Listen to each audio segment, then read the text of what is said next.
السلام علیکم ورحمۃ اللہ وبرکاتہ۔ اعوذ باللہ من الشیطان الرجیم، بسم اللہ الرحمن الرحیم۔ رب اشرح لی صدری ویسر لی امری واحلل عقدۃ من لسانی یفقہوا قولی، رب زدنی علما، اللہم فقہنا فی الدین۔ زیارت قبور کے کیا آداب ہیں، آج ہم ان کا جائزہ لیں گے۔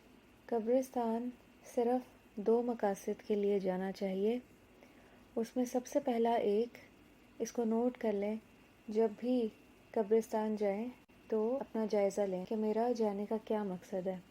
پہلا مقصد یہ ہونا چاہیے کہ اللہ تعالیٰ سے مسلمانوں کے حق میں دعا اور استغفار کرنی چاہیے، اس نیت سے قبرستان جائیں۔ اور دوسرا یہ کہ اپنی آخرت اور موت کو یاد کرنے کے لیے، ان 2 مقاصد کے لیے زیارت قبور کو جاتے رہنا چاہیے۔ دنیا کے شب و روز کی مصروفیت میں انسان عموماً بھولا رہتا ہے کہ یہ بھی ایک ٹھکانہ ہے جہاں آخر سب کچھ چھوڑ کر جانا ہے۔ یہی وہ مقام عبرت ہے جس کا نظارہ کرنے کے بعد انسان اپنے اعمال کی اصلاح کی طرف سنجیدگی سے توجہ کرنے لگتا ہے۔ اگر قبرستان نہ جائیں زیارت کے لیے تو دل پر ایک غفلت اور ایک پردہ سا حائل رہتا ہے جو یہ سوچ ہی نہیں آنے دیتا کہ ایک دن اس دنیا سے بھی جانا ہے۔ دنیا کی اتنی ساری اٹریکشنز ہیں ہمارے سامنے کہ ایسا محسوس ہوتا ہے کہ ان میں ہمیشہ رہنا ہے یا یہ ہمیشہ یوں ہی رہیں گی، لیکن حقیقت یہ ہے کہ وہ اٹریکشنز اور رونقیں تو یوں ہی قائم رہتی ہیں، باقی رہتی ہیں، اپنی جگہ پہ رہتی ہیں، بلکہ ہر گزرتے دن کے ساتھ ان میں اضافہ ہوتا رہتا ہے۔ لیکن انسان پل بھر میں بچپن سے جوانی اور پھر جوانی سے بڑھاپے کی دہلیز پہ پہنچ جاتا ہے۔ اس کی صلاحیتیں، قوتیں، طاقتیں بھی پھر اسی لحاظ سے کمزور اور مان پڑنے لگتی، پھر وہ چاہ کر بھی انہیں دوبارہ عروج پر نہیں لا سکتا۔ اسی لیے نبی صلی اللہ علیہ وسلم ایک مرتبہ قبرستان تشریف لے گئے تو وہاں قبر کے کنارے بیٹھ کر بہت روئے۔ پھر صحابہ کرام رضی اللہ عنہم کو مخاطب کرتے ہوئے فرمایا کہ بھائیو، اس دن کے لیے تیاری کر لو۔ یہ ابن ماجہ کی روایت ہے۔ ایک اور موقع پر فرمایا کہ قبرستان کی زیارت دل کو نرم کرتی ہے، آنکھوں سے آنسو بہاتی ہے اور آخرت کی یاد دلاتی ہے۔ یعنی قبرستان کو بار بار دیکھنے سے آخرت کی یاد تازہ ہوتی ہے، آخرت کا یقین اور ایمان دل میں پیدا ہوتا ہے، اس کی تیاری کے لیے دل اور اعضاء تیار ہونے لگتے ہیں۔ لیکن کثرت سے قبرستان جانے کی ممانعت ہے، جیسا ترمذی کی ایک حدیث سے بھی پتہ چلتا ہے کہ اللہ کے رسول صلی اللہ علیہ وسلم نے کثرت سے قبرستان کی زیارت کرنے والوں پر لعنت فرمائی ہے۔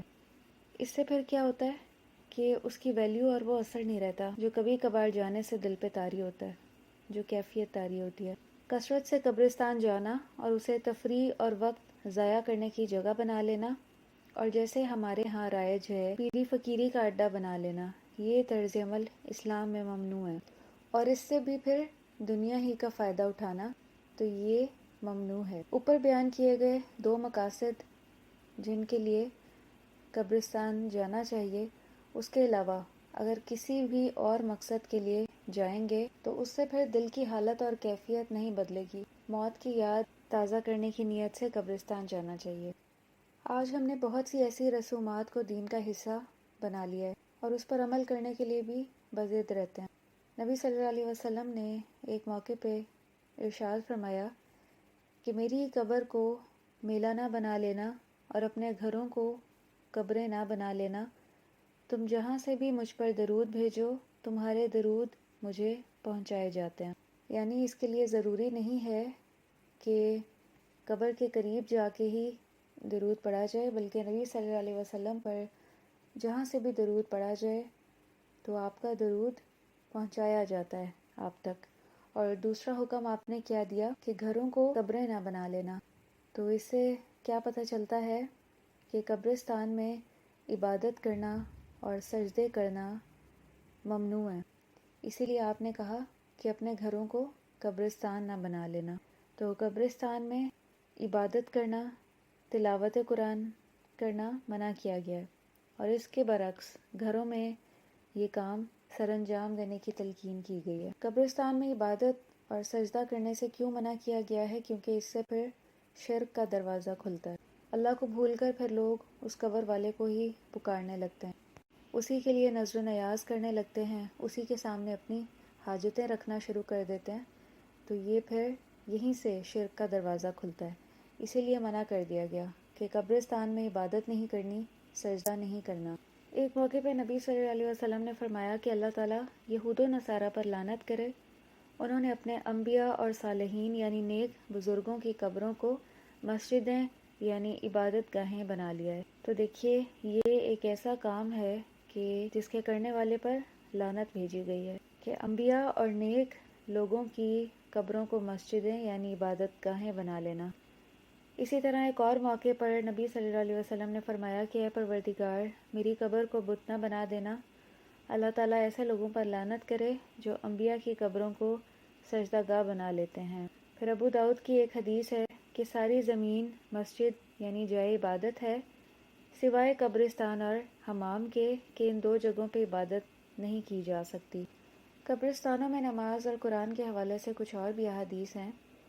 سیدنا عبداللہ بن عمر رضی اللہ عنہ کہتے ہیں کہ نبی صلی اللہ علیہ وسلم نے فرمایا، یہ مسلم کی حدیث ہے کہ اپنی کچھ نمازیں گھر میں ادا کیا کرو اور گھروں کو قبرستان مت بناؤ، کہ جس طرح قبرستان نماز سے خالی ہوتے ہیں ویسے ہی گھروں کو نماز سے خالی مت کرو۔ مراد اس سے یہ تھی کہ فرض نماز مسجد میں ادا کرنے کے بعد کچھ سنتیں اور نوافل گھر میں بھی ادا ہونے چاہیے۔ پھر اسی طرح سیدنا انس رضی اللہ عنہ سے روایت ہے کہ نبی صلی اللہ علیہ وسلم نے قبروں کے درمیان نماز ادا کرنے سے بھی روکا ہے۔ کس وجہ سے روکا؟ کیونکہ انجانے میں ہو سکتا ہے کہ قبروں کو سجدہ ہو جائے۔ اسی طرح نسائی کی ایک حدیث ہے کہ نبی صلی اللہ علیہ وسلم نے فرمایا کہ قبروں کی طرف رخ کر کے نماز نہ پڑھو اور نہ ہی قبروں پر بیٹھو۔ ایک موقع پہ نبی صلی اللہ علیہ وسلم نے فرمایا کہ جس گھر میں اللہ کی یاد ہوتی ہے اور جس گھر میں نہیں ہوتی وہ زندہ اور مردہ کے مثل ہے۔ یہ مسلم کی حدیث ہے۔ تو اس حدیث سے ہمیں کیا اہم بات سمجھ میں آ رہی ہے کہ ہم جن جگہوں پہ بھی رہتے ہیں تو ہمارے اعمال کے بھی آثار ہوتے ہیں، اچھے اعمال کے اچھے آثار اور برے اعمال کے برے آثار، جو ان جگہوں پہ بھی رونما ہوتے ہیں۔ تو جن جگہوں پہ بیٹھ کر ہم اللہ کی عبادت کرتے ہیں، اپنے گھروں میں کثرت سے اللہ کو یاد کرتے ہیں، اللہ کا ذکر کرتے ہیں، اللہ کی اطاعت کے کام کرتے ہیں، وہ جگہیں پھر کیا ہوتی ہیں؟ بابرکت ہو جاتی ہیں، وہاں سے خیر رونما ہونا شروع ہو جاتی ہے۔ اور جس جگہ اللہ کا ذکر نہ ہو تو یہ سراسر اللہ کی برکت اور رحمت سے محرومی ہے۔ اور اس جگہ کو مردہ سے تشبیہ دی گئی کہ جس طرح مردہ انسان اللہ کی عبادت، اللہ کے ذکر سے محروم ہو جاتا ہے، ویسے ہی پھر وہ جگہیں ہو جاتی ہیں جہاں سے پھر کوئی بھی خیر رونما نہیں ہوتی۔ اسی لیے حدیث سے ہمیں پتہ چلتا ہے نبی صلی اللہ علیہ وسلم نے کیا فرمایا کہ اپنے گھروں کو قبرستان نہ بنا لو، کہ وہاں پہ اللہ کا ذکر کثرت سے کیا کرو۔ اب ہم کچھ امور کا جائزہ لیں گے جو ہمارے معاشرے میں تو رائج ہیں لیکن حقیقت میں وہ بدعت ہیں۔ کیا زیارت کی نیت سے سفر کیا جا سکتا ہے قبر کی زیارت کے لیے؟ پیچھے ہم نے 2 نیتیں پڑھی تھی کہ صرف 2 نیتوں کے لیے سفر کیا جا سکتا ہے، اللہ سے اس قبر والے کے لیے دعا کرنا، اس کے حق میں استغفار کرنا، اور دوسرا مقصد کیا ہے؟ عبرت حاصل کرنے کے لیے، موت اور ایمان کو تازہ کرنے کے لیے۔ تو قبرستان، مزار یا مقبرہ دور کی مسافت پر ہو تو اس کی زیارت کے لیے خصوصی سفر اختیار کر کے جانے کی اجازت نہیں ہے۔ اسی لیے نبی صلی اللہ علیہ وسلم کا فرمان ہے کہ 3 مسجدوں کے سوا کسی اور مسجد کے لیے ثواب کی نیت سے سفر کا اہتمام نہ کیا جائے۔ وہ کون سی مسجدیں ہیں؟ مسجد حرام، میری یہ مسجد، مسجد نبوی اور مسجد اقصی۔ ان 3 مسجدوں کے علاوہ کسی اور مسجد یا قبر میں زیارت کی نیت سے جانا منع ہے۔ تو اگر ان 3 مساجد کے علاوہ اگر کسی اور عبادت گاہ تک کے لیے سفر کی اجازت نہیں ہے تو پھر مزاروں یا ان پر ہونے والے جو میلے ہیں ان میں شرکت کے لیے دور دراز کے علاقوں سے آنا یہ اس حکم کے بالکل منافی ہے۔ لیکن نہایت افسوس کا مقام ہے کہ ہمارے ہاں شغل کے طور پر سالانہ عرس جو مقرر کیے جاتے ہیں، میلوں کا اہتمام کیا جاتا ہے اور ان کو پختہ رواج بھی دیا جاتا ہے، اور مزید اس میں یہ کہ ایک مقامی تعطیل کا اعلان کر دیا جاتا ہے تاکہ تمام لوگ سہولت کے ساتھ ان میں شرکت کر سکیں۔ تو اس سے کیا ہے، اس شرک کا دروازہ مزید کھل جاتا ہے۔ اور پھر وہاں پہ کیا کچھ کیا جاتا ہے، کن امور کا اہتمام کیا جاتا ہے، قبروں کے ارد گرد ڈھول اور دھمال کا اہتمام کرنا، چڑھاوے چڑھانا، قبر پر چادروں اور پھولوں سے سجاوٹ کرنا، اسی مقصد کے لیے خرید و فروخت کے لیے دکانیں اور کاروبار چمکانا، یا قوالی اور اسی طرح کی انواع و اقسام کا اہتمام کرنا، کھانوں کی تیاری اور خلاف شریعت جو عرس مقرر کیے جاتے ہیں، یہ سب غیر اسلامی ہیں۔ اگر دیکھا جائے تو اس کے پیچھے بھی مقصد کیا ہے، دنیا کا ہی فائدہ ہے۔ اپنی ہی حاجات اور مناجات کو مد نظر رکھتے ہوئے اس طرح کے کام سر انجام دیے جاتے ہیں۔ تو ان تمام کاموں سے کیا نقصان ہوتا ہے؟ قبرستان جانے کا مقصد فوت ہو جاتا ہے، اور وہ مقصد صرف ایک ہے، عبرت کا حصول۔ یہاں پر ایک اور سوال یہ پیدا ہوتا ہے کہ کیا عورتوں کو قبرستان جانے کی اجازت ہے؟ تو بالکل، عورتیں بھی کبھی کبھار قبرستان جا سکتی ہیں، لیکن ایک شرط کے ساتھ کہ وہاں وہ صبر اور استقامت کا مظاہرہ کریں اور چیخ و پکار سے بچیں۔ سیدنا انس رضی اللہ عنہ سے روایت ہے کہ نبی صلی اللہ علیہ وسلم نے ایک عورت کو قبر پر روتے ہوئے دیکھا تو فرمایا کہ اللہ سے ڈرو اور صبر کرو۔ سیدہ عائشہ ایک دن قبرستان سے تشریف لائیں۔ میں نے دریافت کیا کہ ام المؤمنین رضی اللہ عنہا، آپ کہاں سے تشریف لا رہی ہیں؟ فرمایا کہ اپنے بھائی کی قبر سے۔ تو میں نے عرض کیا کہ کیا نبی صلی اللہ علیہ وسلم نے زیارت قبور سے منع نہیں فرمایا تھا؟ آپ نے فرمایا کہ بعد میں جانے کا حکم بھی دے دیا تھا، یعنی پہلے نبی صلی اللہ علیہ وسلم نے شرک کی وجہ سے منع کیا تھا، اس کا دروازہ بند کرنا چاہتے تھے، لیکن پھر بعد میں اجازت دے دی تھی۔ اسلام کے ابتدائی زمانے میں جہالت کے اثرات زیادہ تھے۔ عورتیں قبرستان جا کر چیخنے چلانے اور بین کرنے کے علاوہ بھی بے شمار قسم کے مکروہ کام سر انجام دیتی تھیں، تو اسی لیے شروع میں بغیر کسی گنجائش کے اس کام پہ پابندی لگا دی گئی، لیکن بعد میں جب دیکھا گیا کہ لوگ اسلام کے احکامات کے پابند ہو گئے ہیں تو پھر یہ پابندی اٹھا لی گئی۔ اور یہ بھی ہے کہ قبر والوں کے لیے دعا اور استغفار تو کہیں سے بیٹھ کر بھی ہم کر سکتے ہیں، لیکن آخرت کی یاد کو تازہ کرنا، موت کی یاد کو تازہ کرنا، ایمان بڑھانا، یہ قبرستان جائے بغیر یہ کیفیت آنا مشکل ہے۔ نبی صلی اللہ علیہ وسلم نے فرمایا کہ میں نے تمہیں زیارت قبور سے منع کیا تھا، سو اب تم زیارت قبور کر لیا کرو، اس لیے کہ وہ تمہیں موت کی یاد دلائے گی۔ قبروں کی تعظیم کا دائرہ کار کیا ہے، کہ وہ کون سی حدود ہیں جن کا خیال رکھنا چاہیے؟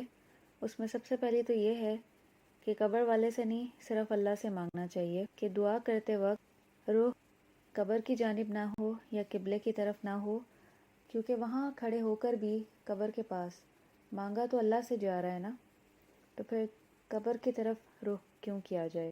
اور اہل قبور بھی خود ہی زندوں کی دعاؤں کے محتاج ہوتے ہیں اور بے بس ہوتے ہیں، اور وہ بھی اللہ کی رحمت کے امیدوار ہوتے ہیں، تو کسی کی حاجت کو ان کے لیے پورا کرنا، اللہ سے سفارش کرنا، یہ ان کے اختیار کی بات نہیں ہے۔ جیسے سورہ فاتر کی بھی ایک آیت ہے کہ اگر تم انہیں پکارو یعنی قبر والوں کو تو وہ تمہاری پکار سنتے ہی نہیں، اور اگر بالفرض سن بھی لیں تو فریاد رسی نہیں کریں گے، بلکہ قیامت کے دن تمہارے شرک کا صاف انکار کر دیں گے۔ تو ان تمام روایات سے کیا ثابت ہوتا ہے کہ قبر والوں سے مانگنا سراسر شرک ہے۔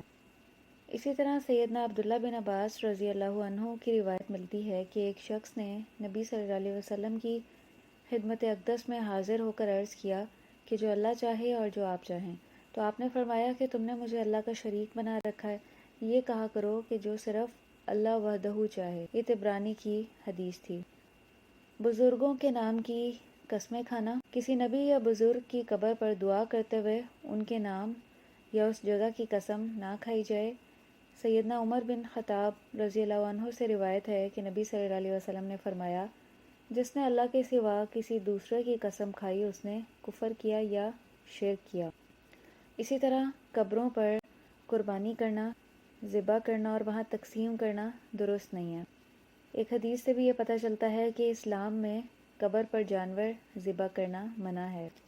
قبروں کا احترام ہمیں کس طرح سے کرنا چاہیے، اس کی کیا حد بتائی گئی ہے؟ مسلمانوں کی قبروں کے درمیان جوتوں سمیت نہ چلا جائے۔ ایک صحابی رسول سے روایت ہے کہ میں ایک روز نبی صلی اللہ علیہ وسلم کے ہمراہ چل رہا تھا کہ آپ مسلمانوں کی قبروں کے پاس آئے۔ اچانک آپ کی نگاہ ایک ایسے آدمی پر پڑی جو قبروں کے درمیان جوتوں سمیت چل رہا تھا، تو آپ صلی اللہ علیہ وسلم نے فرمایا کہ اے جوتوں والے، انہیں اتار دو۔ اس نے دیکھا اور جب معلوم ہوا کہ یہ آپ صلی اللہ علیہ وسلم ہیں تو اس نے جوتے اتار کر پھینک دیے۔ یہ سنن ابی داؤد کی روایت ہے۔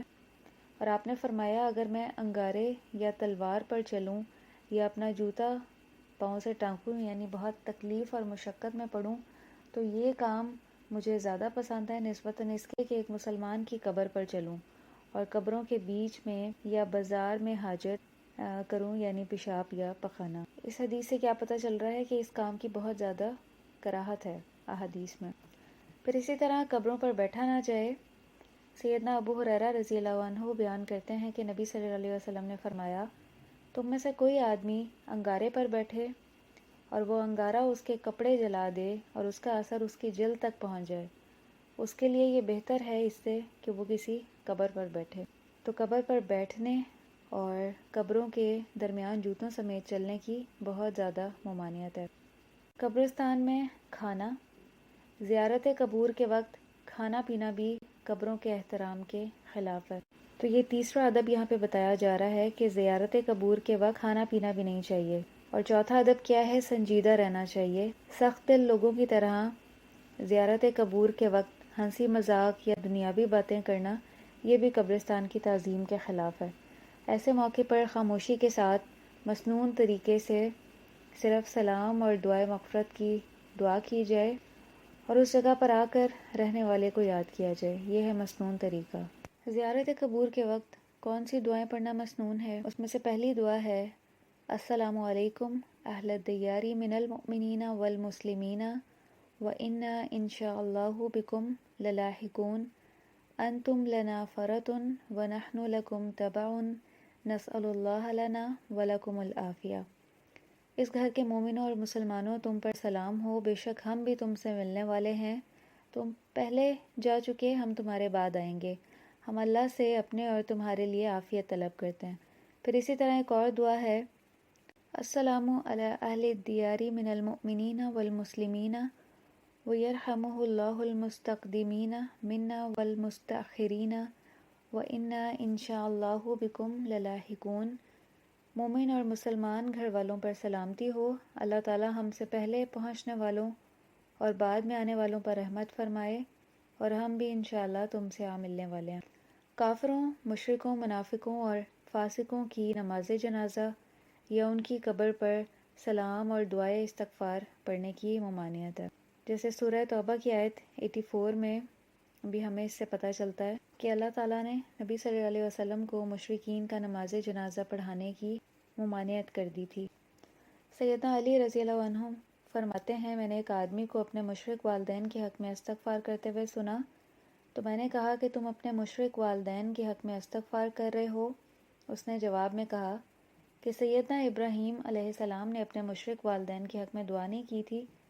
تو میں نے اس کا تذکرہ نبی صلی اللہ علیہ وسلم سے کیا، تو پھر اس کے بعد قرآن کی کچھ آیات نازل ہوئیں جن سے یہ پتہ چلتا ہے کہ مشرکوں کے لیے دعائے مغفرت کرنا منع ہے۔